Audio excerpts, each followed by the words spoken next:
Oi gente, tudo bom? Agora a gente vai entrar na aula de receptores, né? Seguindo o nosso cronograma. Então, depois daquela aula inicial, a gente entra agora com os receptores. Então, essa aula eu dou dividida em duas aulas, né? Porque é muita coisa. Eu vou gravar aqui, vou ver quantas horas vão dar de aula, qualquer coisa eu divido, certo? Quantas horas é ótimo, já ficaram desesperados, né? Mas vamos ver quanto tempo vai dar de aula e divido. Qualquer dúvida, vocês entrem em contato comigo, ok? Então vamos lá. Primeiro vamos lembrar aqui, que a gente viu na aula passada, que a farmacologia básica é dividida em farmacodinâmica e farmacocinética, né? Então, quais são os processos que ocorrem, né, o percurso desse fármaco para que ele consiga ter um efeito, né, farmacológico no nosso organismo. Então, o fármaco, ele vai ser administrado. Uma vez administrado, ou seja, quando ele passa do meio externo para o meio interno do organismo, pode ser administrado por via oral, intramuscular, subcutânea ou intravenoso. Né? Quando ele é administrado, administrar todas as formas de administração que tem uma absorção sistêmica, ou seja, que chega na corrente sanguínea, exceto a intravenosa, elas sofrem um processo de absorção. Então, eles são administrados do meio externo para o meio interno. Então, vamos pensar num fármaco de uso oral. Você toma o comprimido, ao engolir, uma via enteral, esse comprimido vai passar da sua boca, esôfago, estômago, do estômago para o intestino. Então, ou do estômago ou do intestino, ele sofre o processo de absorção, que é a passagem do trato gastrointestinal, né, para a corrente sanguínea.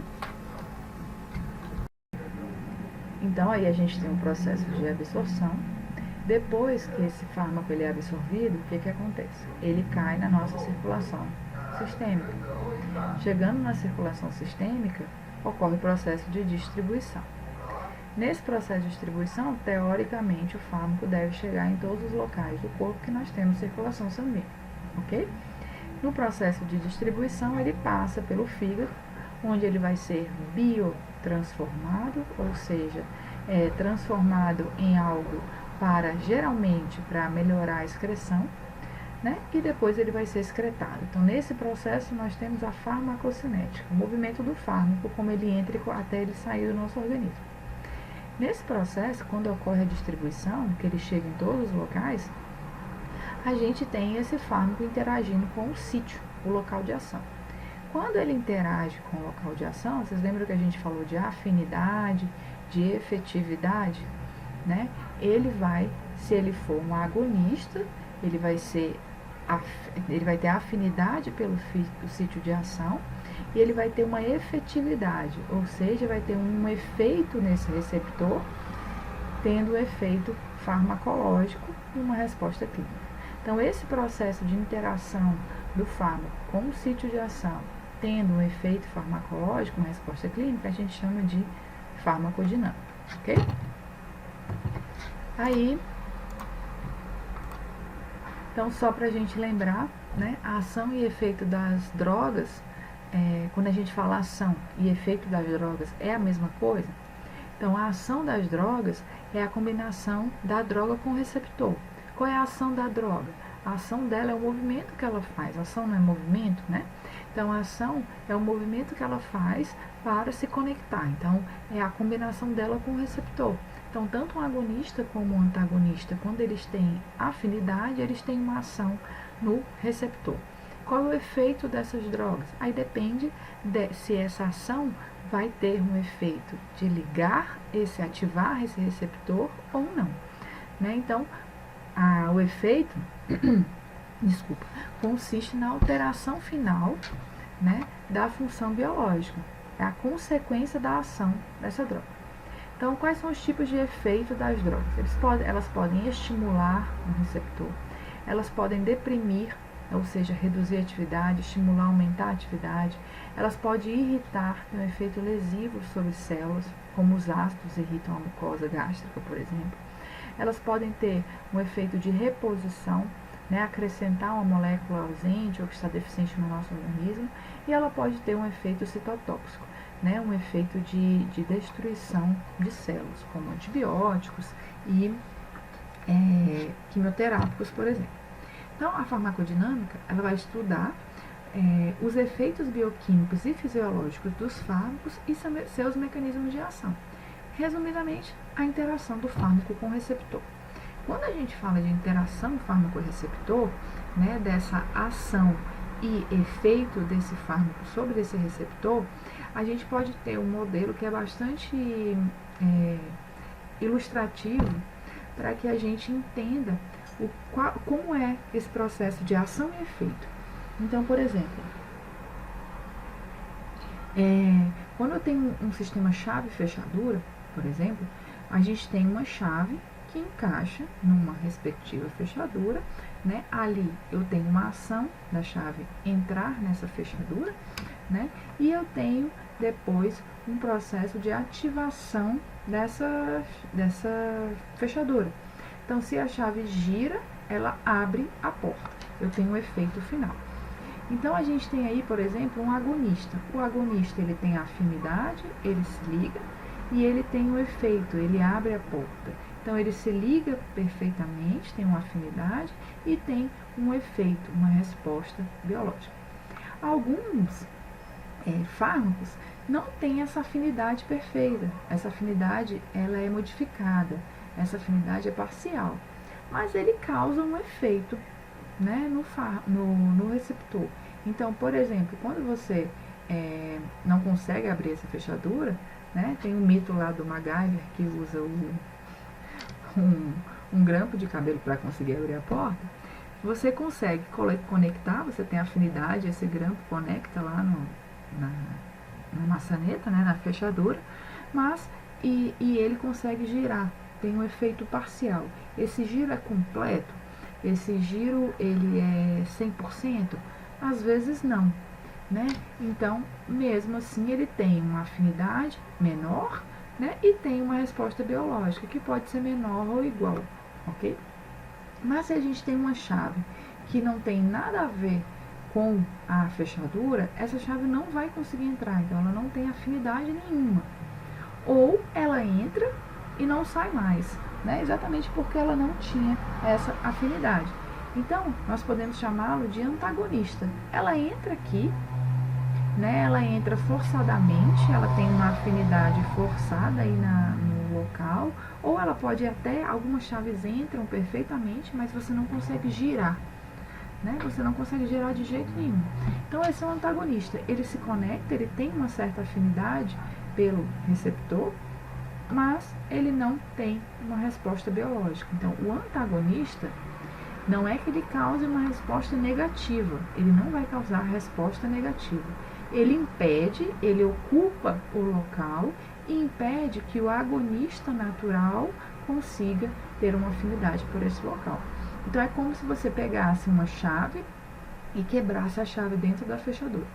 A chave, você tentou usar uma chave que não é a chave mestra, né, que não é o agonista natural, e agora ele quebrou dentro dessa fechadura. Então, o que acontece? Eu não consigo mais usar a chave mestra, né? Então, a chave mestre, você não consegue agora abrir essa fechadura. É o que o antagonista faz, ele impede que o efeito do agonista aconteça, ok? Então, se a gente considerar um medicamento, a sua ação biológica ela vai depender essencialmente da sua estrutura química. Então, ligam-se aos receptores, formando um complexo. Ocorre, então, uma alteração do funcionamento celular devido a uma alteração que esse complexo vai causar nesse receptor. Então, alguns antipertensivos, por exemplo, os diuréticos, os vasodilatadores, eles causam relaxamento dos vasos sanguíneos e diminuição da pressão arterial. Então, eles têm dois efeitos celulares e ele é o mesmo, tem a mesma ação terapêutica, dois efeitos celulares, porque eles conseguem interagir, né, são estruturas químicas que conseguem interagir com locais diferentes.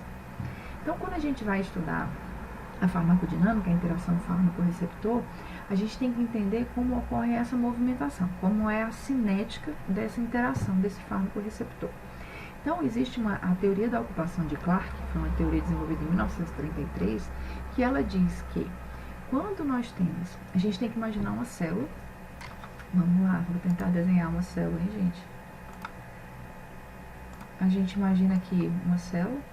Aqui na membrana dessa célula, a gente tem receptores. Então, o que são receptores? São proteínas que tem uma parte na parte externa da célula, extracelular, e uma parte intracelular. São proteínas. Proteínas que ficam aqui na membrana plasmática dessas células. Alguns receptores estão no núcleo, alguns receptores estão até intracelular, certo? Então, esse receptor aqui, né, nós temos vários receptores para várias moléculas na nossa superfície celular. E quando a teoria de Clark, ela diz que, a teoria da ocupação, que quando eu tenho, vamos pensar que isso aqui é o agonista, né, o agonista se liga aqui aos receptores. Quando eu tenho 100% desses receptores ocupados, isso, né, ocupados, 100% deles ocupados, aqui, eu tenho 100% de efeito, certo? Então, a teoria diz que para você ter o efeito total, você tem que estar 100% ocupado, ok? Esses receptores têm que estar 100% ocupados. Vamos apagar, né?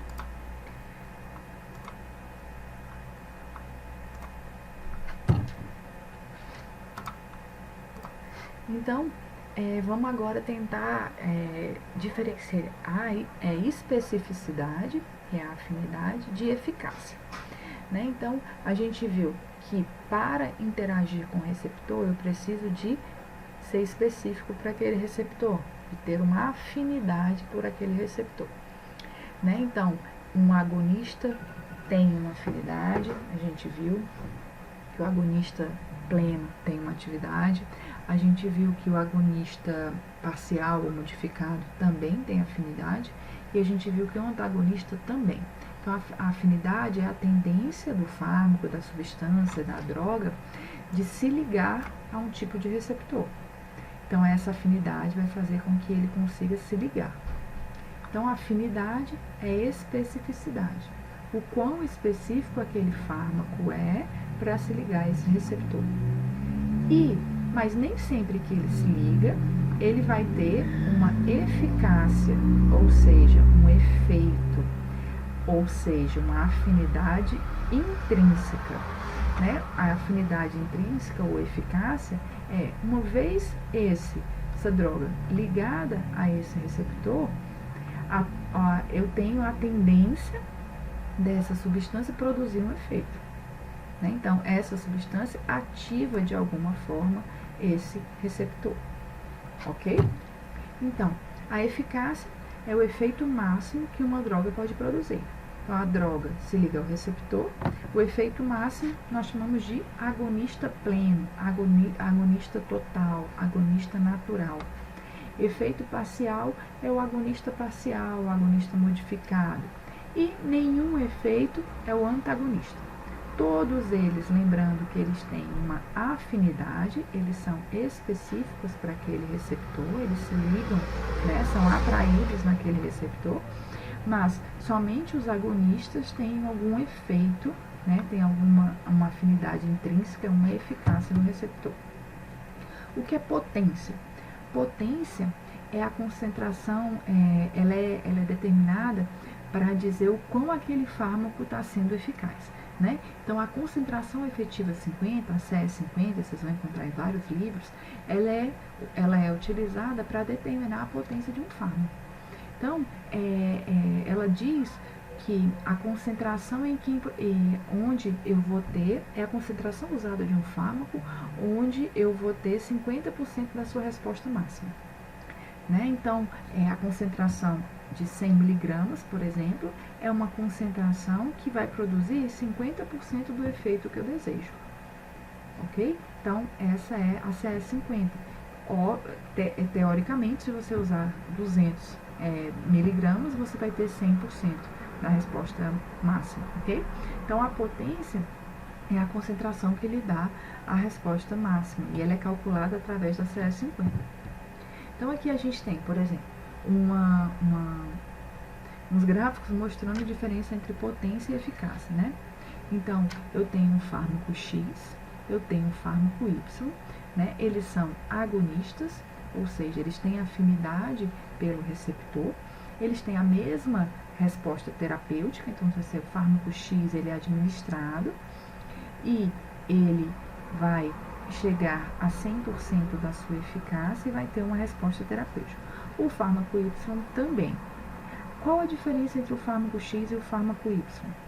A diferença é que a dose, a potência do fármaco Y, ela é menor do que a potência do fármaco X. Então, o fármaco X, a E50 ou a CE50 do fármaco X, ela é menor.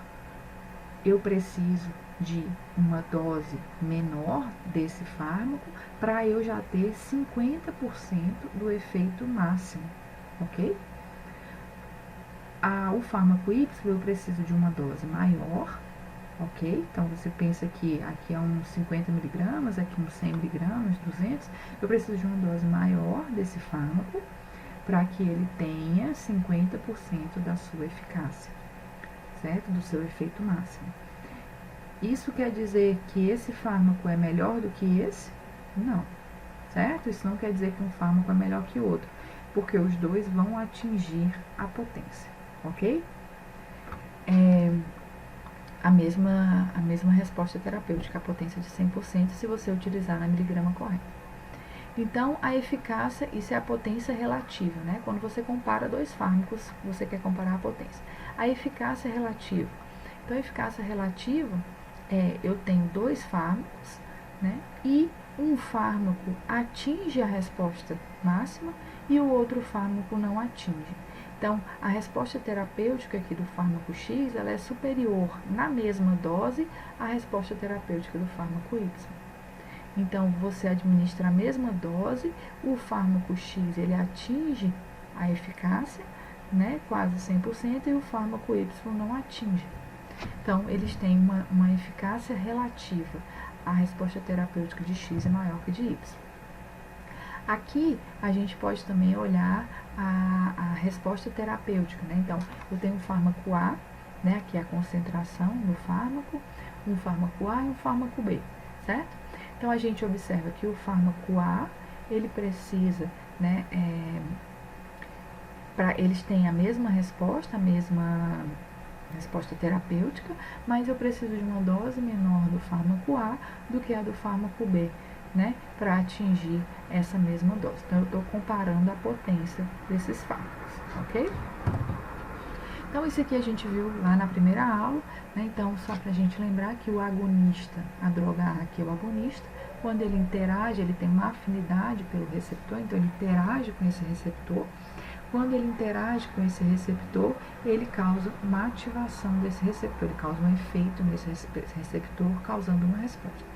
O antagonista também tem uma afinidade pelo receptor, ele se liga, mas ele não ativa esse receptor, ele não causa nenhuma resposta. Ele ocupa o espaço onde o agonista poderia se ligar. Então, os dois têm afinidade, mas o antagonista não tem eficácia. Então, os agonistas causam alterações na função celular, né, alteram, ativam os receptores, produzindo vários tipos de efeitos. Os antagonistas são substâncias que se ligam ao receptor sem causar ativação.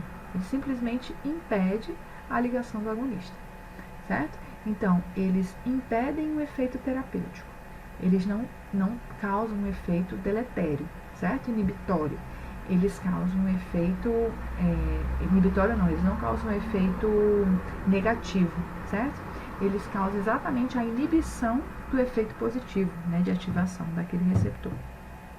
Isso aqui também a gente viu, né, a interação, né, só mostrando que o agonista não altera o receptor e o antagonista não altera o receptor e o agonista altera. Então, quando a gente fala de agonista e antagonista, nós temos alguns tipos, né? Já falou que eu tenho o agonista total, o agonista pleno, o agonista integral, o agonista natural, que é esse mesmo aqui, certo? A gente tem o parcial, modificado, né? Que é esse tipo 2, e a gente tem ainda um agonista inverso. Quando eu falo de antagonista, eu tenho um antagonista competitivo reversível, não competitivo irreversível, e eu tenho um antagonista alostérico. Então vamos ver como funciona esse processo. Então, o agonista total, o agonista pleno, o agonista natural, o agonista 100%, eles produzem uma resposta máxima, teoricamente, pela lei de Clark, porque eles ocupam todos os receptores, ou a maioria dele, a grande parte desses receptores, certo? Ele é o que mais ocupa, então ele é o agonista pleno. O agonista, nós estamos falando de agonista, o agonista parcial, eles não desencadeiam uma resposta máxima, mesmo quando ocupam todos os receptores, certo? Então, eles podem ocupar todos os receptores, mas eles não conseguem ter essa resposta máxima, ok? Eles são agonistas parciais.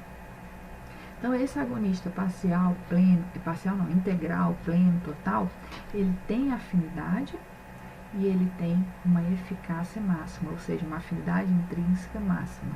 Ele é específico e é eficaz, certo? Então, aqui ele vai ser administrado, né? E a velocidade que ele vai ser, que ele chega ao 100% da sua atividade, ok? Ele se liga, ao se ligar e ocupar todos os receptores, ou a maioria desses receptores, ele já faz um efeito, uma resposta máxima, tem uma resposta máxima. O agonista parcial, ele tem afinidade também, ele é específico para aquele receptor, mas ele tem uma especificidade para aquele receptor, mas a eficácia não é 100%. A chave entra na fechadura, mas ela não gira completamente. Ela consegue muitas vezes até abrir a porta, mas não abre com a eficácia máxima, certo? Então, não ocorre o efeito máximo. Então, o agonista total, ele chega ao efeito máximo de 100%, o agonista parcial pode chegar a, não necessariamente 50%, ele pode fazer 80%, ele não vai fazer 100%, certo? Então, ele pode fazer de 10% a 90%, mas ele não, porque não faz zero, porque ele faz algum efeito, e ele não faz 100%, porque ele não é total, ok? Aí eu tenho ainda o agonista inverso. Aí sim, então o agonista inverso, ele tem uma afinidade e ele inativa o receptor. Então, ele vai se ligar ao receptor, ele tem uma afinidade, essa afinidade pode ser total, e ele faz com que esse receptor não consiga mais ser ativado, certo? Então, eu tenho, por exemplo, aí eles falam assim, professor, então qual é a diferença do agonista inverso para o antagonista? Aí a gente tem seu efeito vai além do antagonista, do agonista inverso. O antagonista, ele ocupa o local, ele apenas bloqueia o receptor, ele não gera efeito nenhum e inibe a atividade do agonista naquele receptor, né? Então, ele só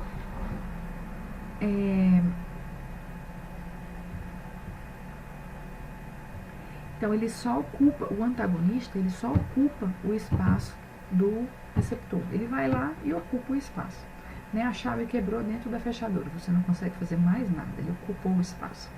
O agonista inverso, ele ocupa esse espaço, mas ele ainda inibe uma atividade que aquele receptor poderia ter, uma atividade constitutiva, produzindo um efeito contrário ao do agonista, certo? Então, quando a gente fala o antagonista, ele inibe o receptor, ele ocupa o espaço.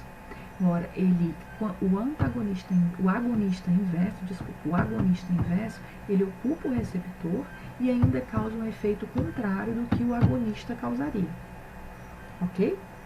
Então, por exemplo, quando a histamina gera uma resposta inflamatória no receptor de H1, certo? Receptor de histamina 1. Um agonista inverso, como a loratadina, ela se encaixa no receptor H1, produz uma resposta de desinflamação, né? Então, ela tem uma resposta nesse receptor e também não permite que a histamina se encaixe. Então, ela causa um efeito de anti-inflamatório e ainda causa um efeito antialérgico. Esse efeito anti-inflamatório, ele é relevante? Não, tá? Não é tão relevante. O melhor efeito para que a loratadina é utilizada é o antihistamínico, né? Como antihistamínico,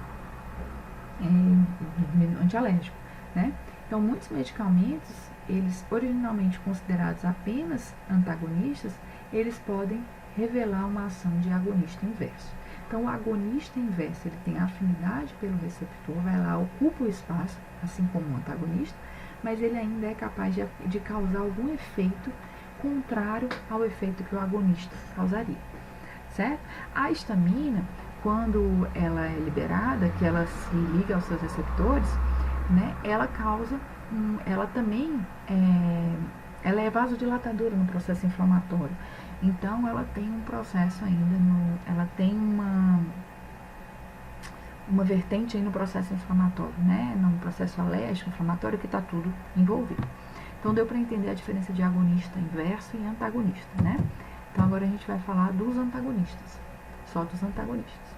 Então, o antagonismo, na farmacologia, se refere aos compostos que se ligam a determinados receptores, não somente neurológicos, certo? Sem ativar. Então, impedindo que os componentes que eu ativaria se liguem, né? Então, eles impedem que o agonista se ligue. Então, nós temos agonistas competitivos, não competitivos e alostéricos. Competitivo, eles se ligam no mesmo sítio, no mesmo local, no mesmo receptor de um agonista. E ele compete com esse agonista. Vamos dizer que esse agonista é uma substância que é produzida no nosso organismo, né? E eu tomo uma medicação que é antagonista, ela agora vai competir com esse agonista para se ligar nesse receptor. Quem estiver em maior quantidade vai conseguir se ligar. E essa ligação, ela é reversível. Se por um acaso eu retirar esse antagonista, né, parar de utilizar e eu continuar produzindo esse agonista no meu organismo, eu posso retirar, né, remover, ele consegue remover esse antagonista da ligação com o receptor. Então, essa ligação é reversível. Ah, professora, como é que ele consegue remover? O receptor, ao se ligarem no receptor, eles têm atração química, né? Então, por ele estar em maior quantidade, eles acabam deslocando a estrutura química do receptor, certo?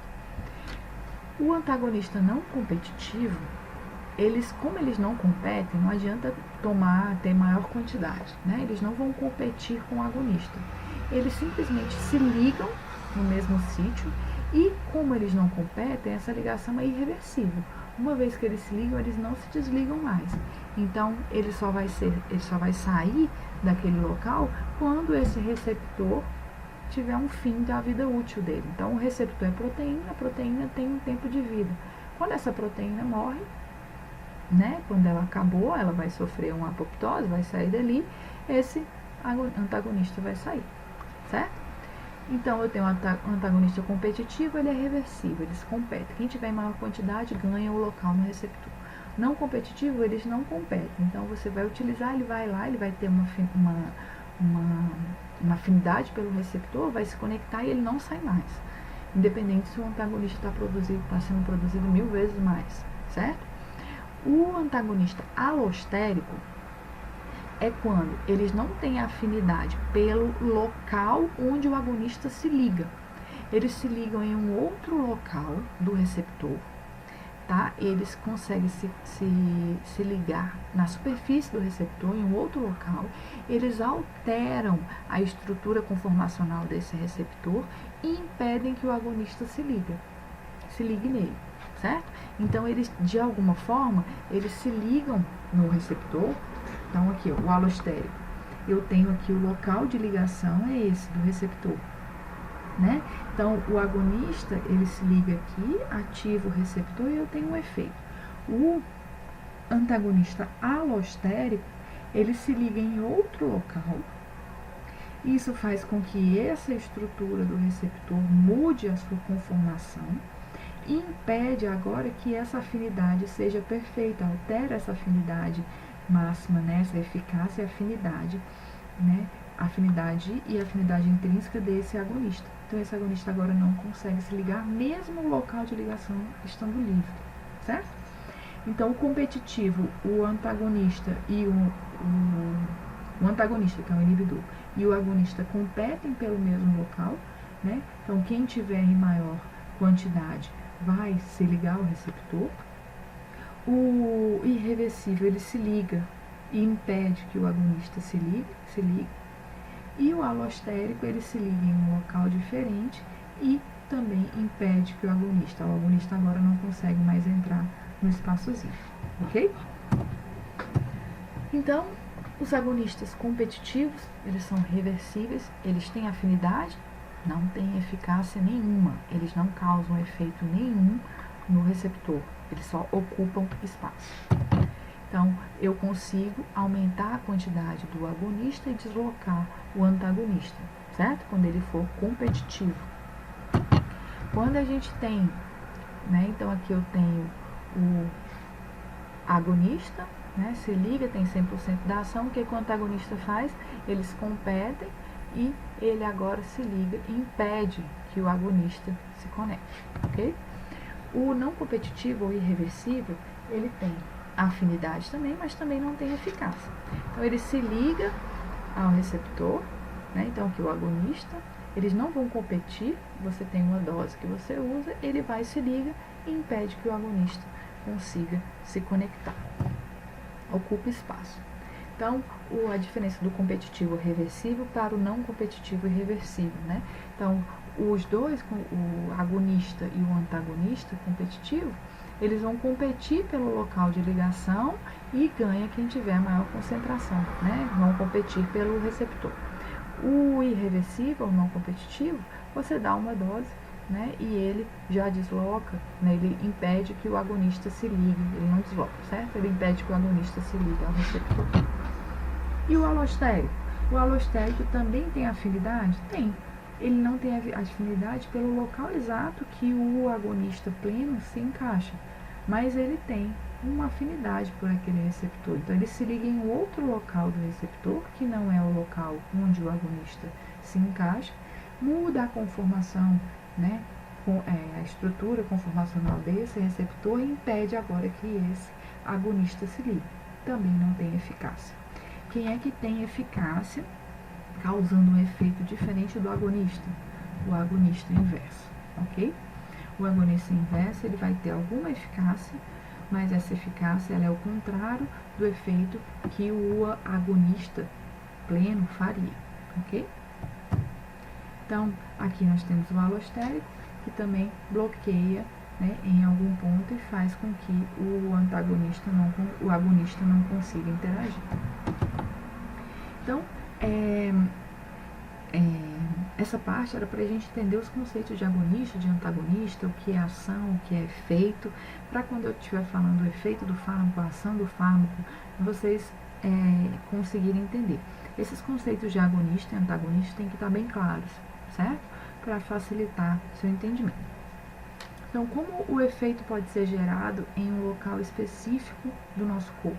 Por exemplo, como a dipirona vai agir na minha dor de cabeça se a cinética dos fármacos são similares, né? Então, quando a gente pensa nesse processo, a gente tem que pensar que existe um processo no nosso organismo que chama transdução de sinal. Então, como o fármaco faz para ter uma resposta terapêutica, né? Como o fármaco faz para interagir com aquela célula que está precisando de uma alteração, né? Então, o fármaco, ele tem um alvo terapêutico na célula, né? Ele transforma o efeito farmacológico e faz uma alteração fisiológica nessa célula. Isso nós chamamos de transdução de sinal. Então, quais são as etapas dessa transdução de sinal? O sinal é enviado, né? Então, você utiliza o fármaco, ele vai ser recepcionado. Quando ele vai ser recepcionado, a gente tem um processo de amplificação desse sinal. Ele vai ser transduzido e a gente tem uma resposta, certo? Então, é isso que acontece quando um receptor recebe um sinal, agonista ou antagonista. Se for antagonista, para aqui. agonista, ele vai amplificar esse sinal que esse receptor recebeu, amplificar, transduzir, né, fazer uma transdução para que você tenha uma resposta. Então, as características da transdução. Né? O que é essa transdução? Essa transdução é o processo que a gente tem para mostrar para o corpo que esse sinal emitido tem uma resposta. Então, é como se eu pegasse esse sinal e fizesse uma transdução, transformasse esse sinal para uma resposta clínica. Né? Então, quais são as características da transdução de sinal? Nós temos a especificidade, né? A molécula sinalizadora ela vai se encaixar, né? É a afinidade, se encaixa no sítio de ligação do receptor, né? Os outros sinais eles não se encaixam, então a gente tem que ter uma especificidade, tem que ter um processo de amplificação, né? Então aqui o sinal, eu vou falar especificamente da transdução, mas o sinal como um todo, né? O sinal vem, então ele tem que ter uma especificidade para esse receptor receber esse sinal, certo? Receber esse sinal tem que ter uma afinidade. Aí a gente vai ter um processo de amplificação desse sinal, né? Então, as enzimas ativam outras enzimas e aumentam geometricamente essa cascata. Então, a gente tem uma fosforilação de uma cascata de proteínas e enzimas que vão fazer com que esse sinal seja amplificado. Esse sinal sendo amplificado, agora ele precisa sofrer o processo de transdução para que meu organismo entenda como uma resposta clínica. Né? Existe ainda um processo de adaptação, que é a ativação do receptor, ela vai ser disparada e a gente tem um processo de feedback negativo ou dessensitização desse receptor. Né? Então, a amplificação desse sinal, ela mesma consegue inibir que esse receptor continue amplificando esse sinal, certo? Então, a gente tem um circuito de retroalimentação que desliga o receptor ou remove, né, ou remove esse sinal desse receptor. E aí a gente tem uma resposta. Essa resposta, ela é dada por uma integração. Então, quando dois sinais, né, apresentam efeitos opostos sobre um determinado efeito metabólico, como por exemplo, a concentração de um segundo mensageiro X ou potencial de membrana, né, a regulação é consequência da ativação integrada dos dois sinais. Então, por exemplo, se eu tenho dois sinais que apresentam efeitos opostos, então eu tenho aqui, vamos lá, insulina e glucagon, né, eles têm efeitos opostos. A resposta clínica vai ser dada por quem? Eles não competem pelos mesmos receptores, certo? São sinais diferentes, mas têm respostas clínicas opostas. Compete quem tiver um resultado maior, certo? Então, você vai ter a somatória da resposta do receptor 1 com a somatória do receptor 2 e você vai ter uma resposta, né? Um menos o outro, são opostos, né? Então, você vai ter uma resposta. Se eles tiverem a mesma resposta clínica, isso vai ser somado também, certo? Isso também vai ser somado. Então, os principais alvos das ações dos fármacos. Onde é que os fármacos vão agir? Eu estou falando de receptor, de receptor, de receptor. Os fármacos realmente agem nos receptores, mas eles podem agir em moléculas transportadoras, que também são proteínas. Eles podem agir nas enzimas, que também são proteínas. Ele pode agir em proteínas estruturais da parede celular, da membrana celular. E eles podem agir nos genes. Então, a gente vê aqui que eles agem em proteínas. Aminoácidos, proteínas, proteínas, proteínas, proteínas. Então, os fármacos vão agir em moléculas, né, proteicas. Então, aqui eu tenho, por exemplo, a estrutura conformacional de um receptor. Né? Como é que esse fármaco vai interagir? Quando a gente fala de receptor, você tem que imaginar uma proteína. Então, você imagina uma proteína terciária, quadriédrica, ela tem uma estrutura conformacional bem grande. E eu preciso que esse fármaco aqui interaja com essa estrutura. Ele tem que se alocar, né? Então você imagina que a estrutura química dele, aqui está o fármaco, e ele está aqui interagindo com esse receptor, com essa estrutura química. Ele interage com esse receptor, esse fármaco interage com esse receptor e ele vai ativar ou não, né, esses processos de atividade, de afinidade. Então, quais são os tipos de receptores? Então, vamos estudar os receptores, né? Quais são os tipos de receptores que existem nas células, né? Então, nós temos receptores que são canais iônicos, nós temos receptores que são receptores que nós chamamos acoplados à proteína G, nós temos receptores que têm atividade enzimática e nós temos receptores citoplasmáticos, que não ficam na membrana e ficam dentro da célula, né, no meio intracelular. Os receptores, que são chamados de canais iônicos, eles são conhecidos como receptores ionotrópicos, né? Então, são ionotrópicos. Eles têm uma ação extremamente rápida. O que são canais iônicos? São aqueles canais, são proteínas que abrem e fecham, né, permitindo a passagem de íons para o meio externo ou interno da célula. Essa alteração iônica vai causar diferença de cargas que pode diferenciar o potencial de ação de uma célula, ok? E podem causar alguns estímulos também na célula. Então, eles participam das transmissões rápidas. Então, nós temos, por exemplo, os receptores GABAérgicos, nicotínicos. No decorrer do curso, vocês vão entender todos esses receptores. São receptores ionotrópicos, né? Então, esses receptores ionotrópicos, os que são os canais iônicos, eles ficam transmembranal, na membrana plasmática, então ele tem uma parte na parte intra e uma parte extracelular, né? Fora da célula, que faz exatamente esse contato do meio intra e extracelular. Eles podem ser eles podem ser regulados, né, ou ligados por um ligante. Eles podem ser regulados por voltagem e eles podem ser regulados por um segundo mensageiro. Então, dentro dos canais iônicos, né, dos receptores ionotrópicos, eu tenho 3 tipos de receptores ionotrópicos. Eles que são regulados por um ligante são os mais simples, onde eles abrem ou fecham, eles alteram a condutância do íon de acordo com o ligante que vai estar ali naquele canal, vai estar conectado naquele canal.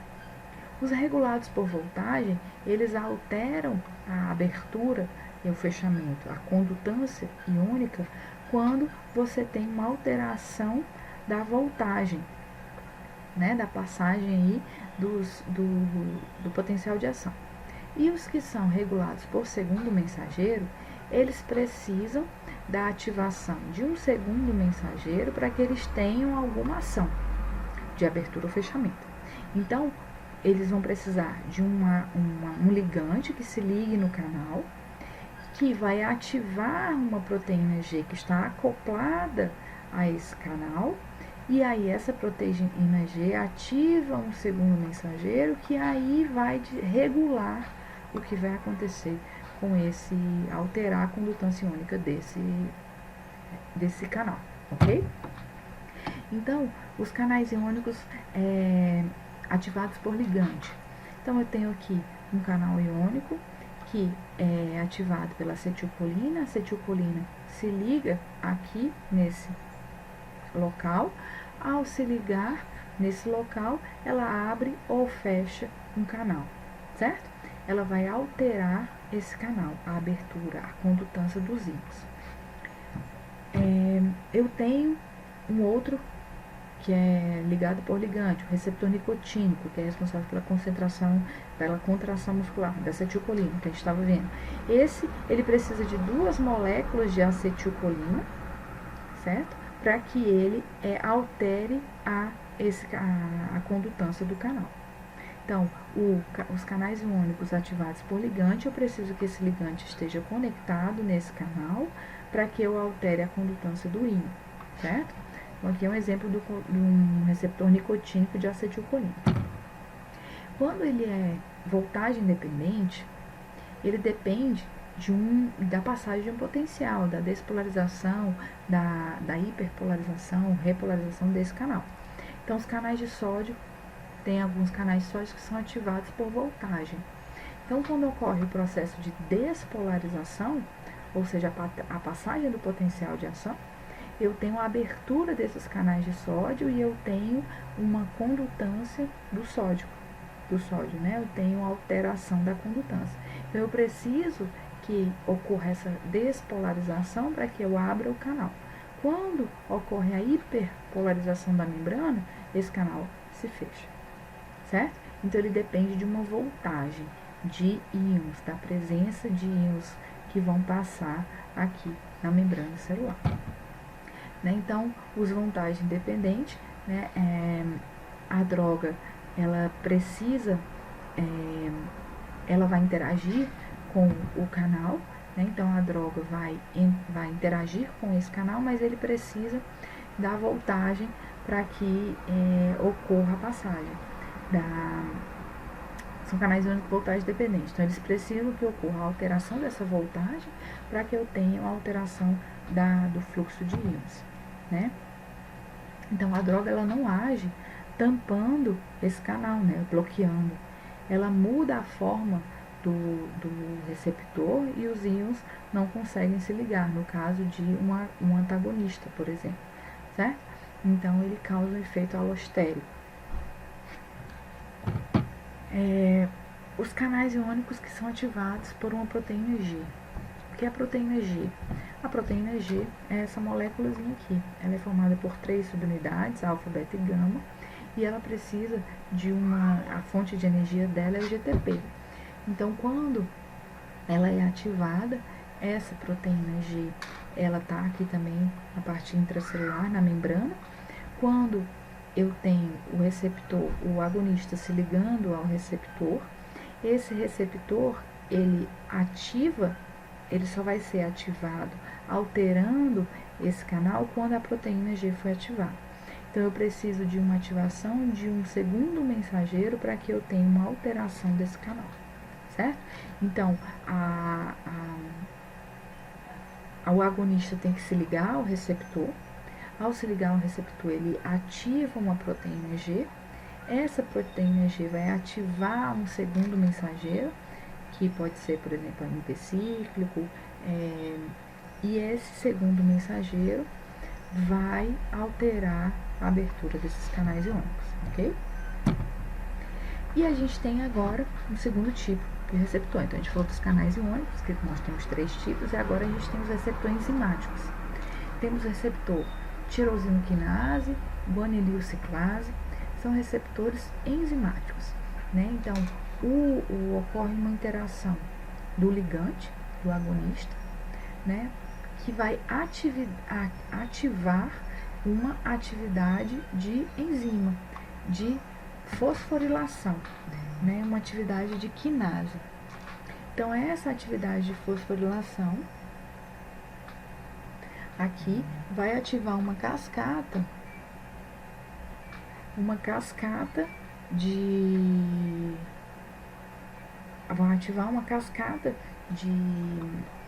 quinases, de ativações, de fosforilações que vão causar alguma alteração aí nesse receptor. Então, a gente tem aqui a tirosina quinase, o guanilil ciclase, né, que fazem esse processo de autofosforilação, ok? Então, o receptor de tirosina quinase, por exemplo, né, esse receptor de tirosina quinase, ele é formado por 4 subunidades de tirosina. Tem aqui a subunidade, eles têm 4 moléculas de tirosina ativadas, ligadas nele. Ele é formado por subunidades alfa e subunidades beta. A alfa ela é extracelular e a beta ela é transmembrana. Então, quando ocorre a ligação de um agonista, o que ocorre é a fosforilação dessas tirosinas. Então, essas tirosinas são fosforiladas e ocorre uma ativação, né? Então, essa ativação, a molécula se liga, eu tenho a fosforilação dessa tirosina, né? E uma ativação de uma cascata enzimática, de uma atividade enzimática. Então, eu tenho a atividade da tirosina fosfatase, né? Então, removem o grupamento fosfato e depois a gente tem uma atividade quinase, né, de fosforilação. O que é fosforilação? É colocar, fosforilar é colocar fósforo, né, ou retirar, fósforo não, fosfato, ou retirar esse fosfato. Então, a gente tem aí uma ativação ou desativação de uma proteína. Então, a gente tem ainda atividade serina, treoninocinase, onde eu tenho também fosforilação em vez de tirosina. Aqui eu tenho serina e treoninocinase. Eu tenho a guanililciclase, né, que também podem ser fosforiladas, né, e são ativadas. Esses receptores enzimáticos, a gente tem um exemplo da ação da insulina. A ação da insulina, ela ocorre em um receptor tirosina quinase, né? Então, ela ativa uma quinase que fosforila, causando a ativação aí de uma cascata de ativações, ok? Então, por exemplo, aqui, um substrato, ele se liga à enzima, ativando essa enzima, né? Então, aqui eu tenho o AS, o ácido araquidônico, todos eles agem na mesma enzima, né? E o ácido araquidônico, ele causa a liberação de tromboxano A2, causa a liberação de prostaglandinas, né? E quando o AS se liga, ele causa a inibição. Ele, por um processo de inibição da ativação das tirosinoquinase, eu tenho aí um não efeito do ácido araquidônico, processo inflamatório, né? Então, a insulina, ela interage, eu preciso de 2 moléculas de insulina interagindo num receptor, né, de tirosinoquinase. Então, esse receptor vai fosforilar. Quando ele fosforila, ele ativa substratos que vão fosforilar também, vão formar complexos, ativar outros substratos, né? E ocorre uma cascata de efeitos que vão mandar um sinal para o núcleo, né? E esse sinal para o núcleo vai estimular a transcrição e a tradução de genes que vão ser necessários nesse processo de ativação da insulina, certo? Então, a insulina, ela age em receptor enzimático tirosinoquinase. Nós temos os receptores que são acoplados à proteína G. Então, essa, como eu falei para vocês, é a proteína G, ela é ligada ao GDP, né? E a gente tem aqui, elas têm uma comunidade alfa, beta e gama. Então, eu tenho aqui um receptor, né? Tá aqui um receptor e ele é acoplado à proteína G. Então, ocorre a ativação, né, a ligação de um agonista. Ao esse agonista se conectar, ele não ativa diretamente esse receptor, ele vai ativar essa proteína G.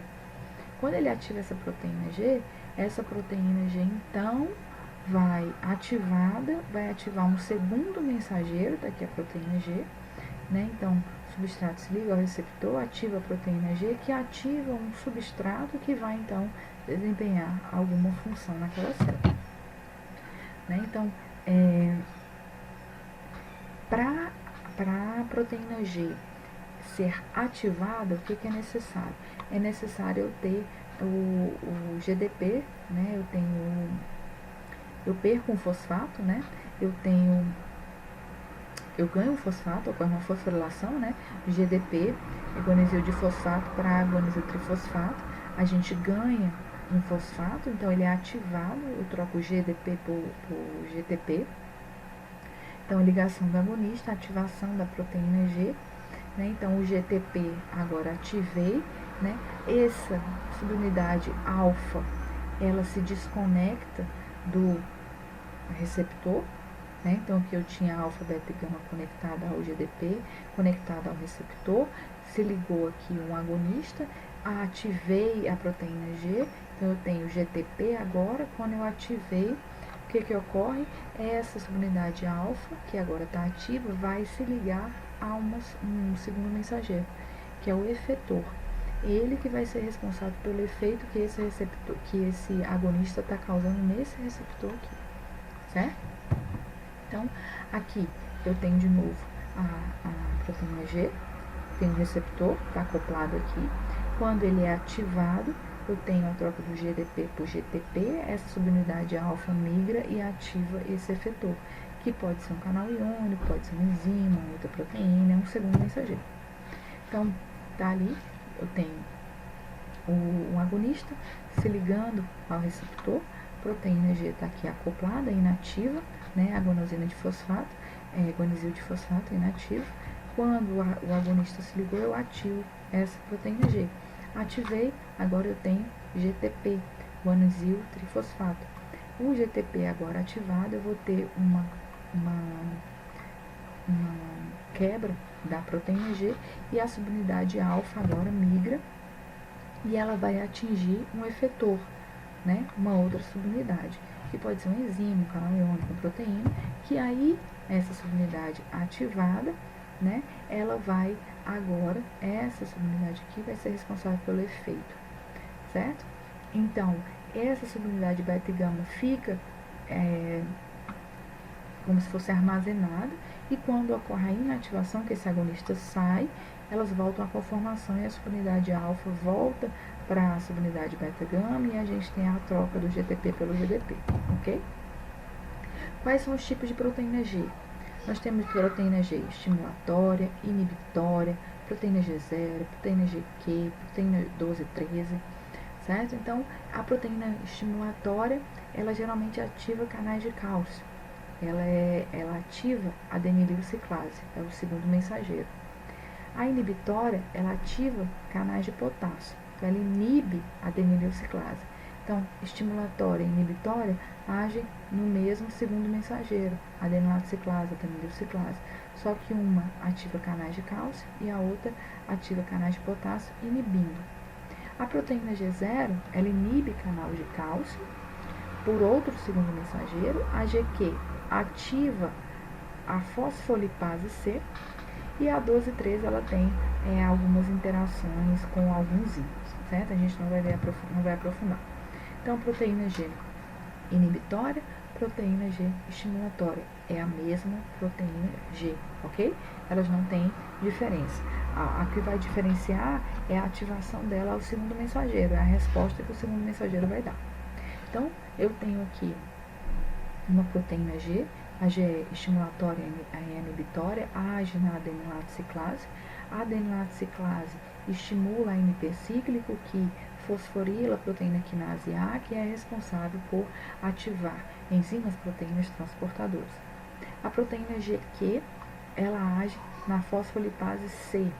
Fosfolipase C ativa IP3, DAG, aumenta a concentração de cálcio, ativa a proteína quinase C, que também age em proteínas, canais iônicos, né, e outras enzimas. E a fosfolipase A2, as proteínas G que agem em fosfolipase A2, ela age em aminoácidos, né, ela age em eicosanoides, liberação na forma de hormônios locais, né, e a gente tem aí a ativação de canais iônicos. Então, vamos ver aqui. Os receptores que estão acoplados à proteína G, então a gente viu que nós temos como alvo efetor adenilaciclase, fosfolipase C, canais iônicos e proteínas quinases, né? Aqui agem em adenilaciclase, eu tenho proteína G estimulatória e inibitória. Fosfolipase C, eu tenho agindo aí no IP3, né, trifosfato de inositol, e no DAG, no diacilglicerol, que vão alterar aí a concentração de cálcio, aumentar essa concentração de cálcio. Tem as que agem em canais iônicos, que também aumentam o potássio, né, inibindo ou mexe com a concentração de cálcio diretamente. E as que agem em proteínas quinases, né? Então, quando eu tenho um sistema da adenilaciclase, então eu tenho aqui a adenilaciclase, né? Ela é o efetor, eu tenho o receptor, o agonista interage no receptor, eu tenho a ativação da proteína G que está ali acoplada nesse receptor. Então, proteína G agora, eu troco GDP por GTP, né? E eu tenho agora a subunidade alfa da proteína G ativada, ela se liga ao efetor, que é a adenilaciclase, essa adenilaciclase vai ativar a AMP cíclico, né? Então, qual é o papel da AMP cíclico? O papel da AMP cíclico é ativar a proteína quinase A, fosforilar. proteína quinase A tem ação na fosforilação de enzimas que vão agir no DNA, fosforilação de enzimas transportadoras, ativação de proteínas transportadoras, canais de cálcio, tem diversas atividades, ok? Aí vai depender da célula, do papel que essa célula vai funcionar, né? Então, a adenylato ciclase, né, o AMP ciclo, ele é símbolo mensageiro para a liberação de hormônios, adrenocorticotrópico, angiotensina, calcitonina, todos esses hormônios, certo? Eu tenho ainda a ativação do AMP cíclico em adipócitos e células musculares. Então, as proteínas, os receptores ligados à proteína G, então aqui o receptor, adenylato ciclase, a proteína G ocorre uma ligação, ativação, adenylato ciclase ativa a AMP cíclico, que vai causar uma ativação de proteína quinase, que vai causar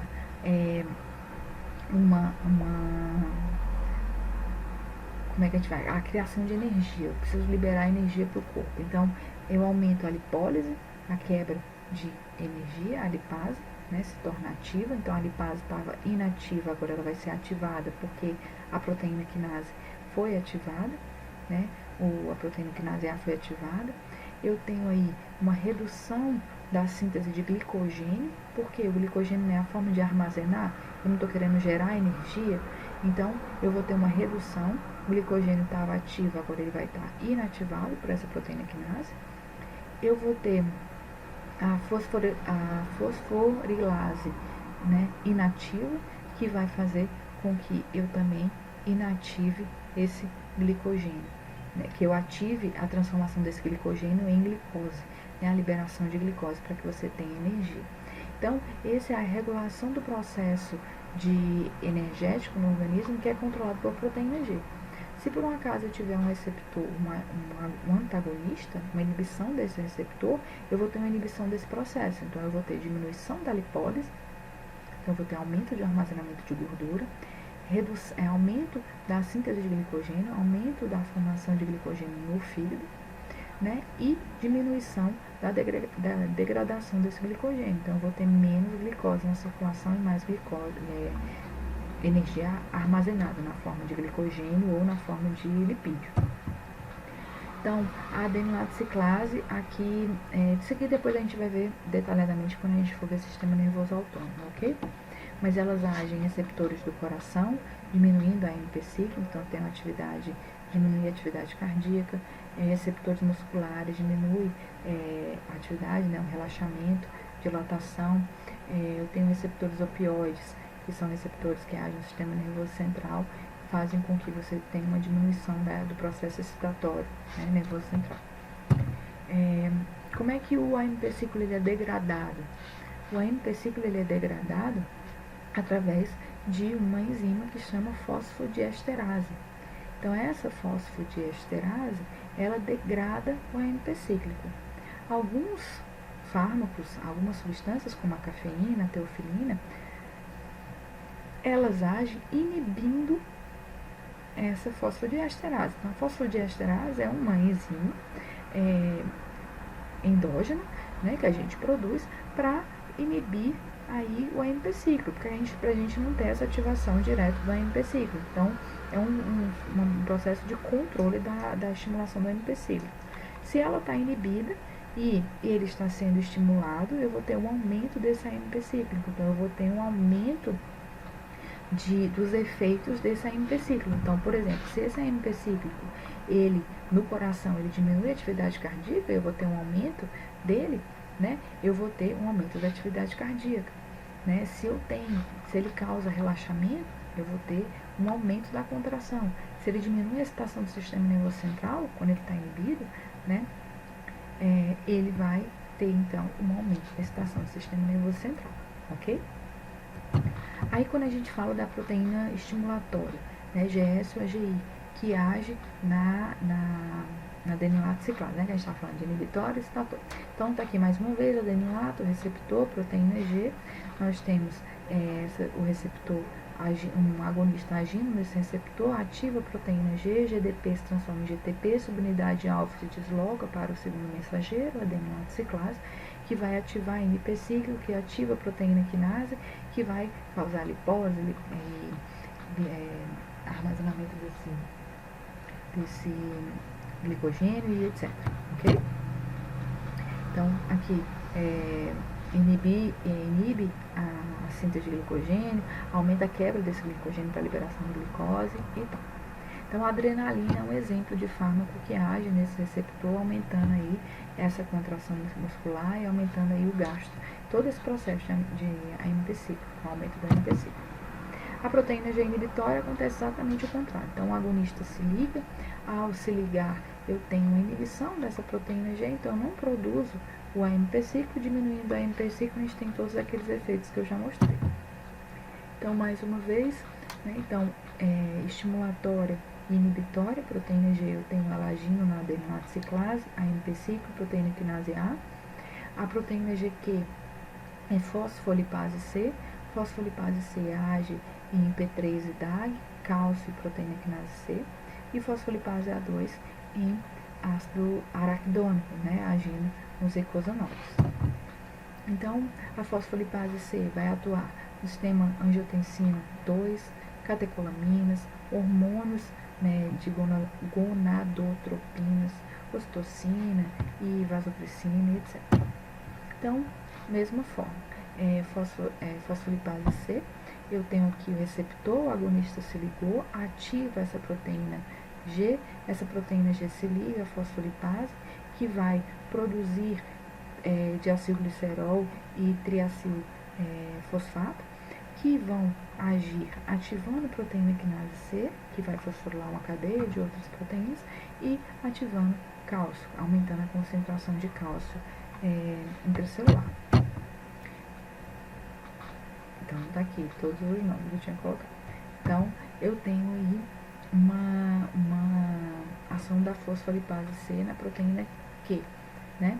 Então, o diacilglicerol, por exemplo, ele age fosforilando diversas outras enzimas. O IP3 age principalmente nas reservas de cálcio, né? Então, a gente tem agora o último tipo, são os receptores citoplasmáticos. Então, esses receptores citoplasmáticos, eles são receptores intracelulares. Então, por exemplo, nós temos aí os receptores de hormônios esteroides. São receptores nucleares e a ligação do esteroide, do agonista nesse receptor, ela vai depender da entrada desse receptor, desse agonista na célula, né? Para ele ser ativado. Então, ela controla aí a expressão direta de genes no núcleo, né? No núcleo mesmo, transcrição e tradução. Então, tá aqui o hormônio esteroide, ele tem que ter a capacidade de atravessar a membrana plasmática, ele tem que ter uma capacidade lipofílica muito grande. Quando ele entra, ele ativa, e tem um receptor do hormônio, né? E ele, então, vai ter uma ação intracelular. Então, o tamoxifeno, ele é um antagonista de estrógeno. Ele é muito utilizado por mulheres que tiveram câncer de mama, que foram positivos para estrógeno. Então, o que acontece? O tamoxifeno, quando ele é administrado, ele se liga no receptor e impede que o estrógeno se ligue. Então, o estrógeno vai continuar sendo produzido pelo corpo da mulher, só que ele agora não se liga mais ao receptor e não ativa a transcrição, ok? Então, esses hormônios esteroides, eles agem diretamente no nosso DNA, né? Então, eles se ligam, né, aos receptores. A gente tem a RNA polimerase lá produzindo RNA mensageiro. Então, ele aumenta a afinidade da RNA polimerase no promotor, aumenta a afinidade, fazendo com que mais rapidamente a gente consiga transcrever, né, fazer uma transcrição desses genes. Aqui só um resumo de todos os tipos, né, dos canais iônicos, dos acoplados à proteína G, dos ligados às quinases e dos receptores nucleares, ok? Então, a nossa aula de receptor termina aqui. São 2 aulas em uma só. Eu sei que eu me estendi, né, muita coisa. Qualquer dúvida, vocês me perguntem, ok? Então, a gente fica por aqui.